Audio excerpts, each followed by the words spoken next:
sa pagiging kontrabida. May gano'n. Pumunta ka dito, di mo alam. Sabi ko, confidential daw eh. May gano'n pala. O, nakita ko na best, parang kontrabida. Akala ko next star. Ay! Pinapost mo. Akala ko best Balot ka. So, kalaban mo yung mga ibang kontrabida din. I forgot yung... Pero, anong feeling ko na yun muna, nominated sa kaserto. For Annalisa ha, baka di mo alam.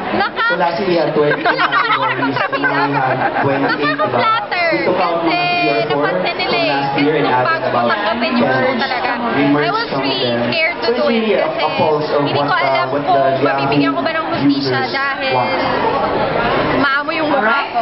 Tapos ang gusto ko is hindi naman siya yung kontrabida na subtle eh. Malala, nananakit, papakintay. Nakakatuwa kasi may mga nakapansin. So far yung feedback naman ng tao, effective naman daw. So, nakakataba lang puso kasi Versailles. So, magaling ka talaga. Galing talaga. Ay, salamat na lang. So, ano na feeling mo na kung kailan ka pa nag-kontrabida at saka ka pa na-nominate ng Celebrity Award. Wala namang kaso.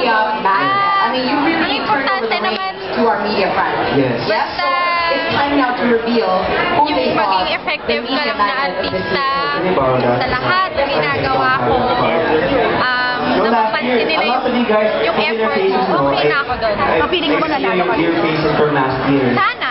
Fulfillment ba ng isang actress na manominate sa ganitong klase? Nakikita mo na effective ako kasi na-nominate. Yes, of course. Sa dami-dami ng artista, syempre tapos mabilang ka sa mga nominated. Syempre, makaka-flatter talaga. Hindi ka natakot tumanggap ng mga ganitong klaseng mga role kasi kumbaga napatunayan mo na effective ka. Hindi. Wala pa. But hopefully, sana yung next show, hindi mo na kontrabida kasi mahirap ma-typecast sa bilang kontrabida. Ayaw mo. Hindi naman sa ayaw, pero siguro not after Annalisa. Special award to Bali, salit-salit.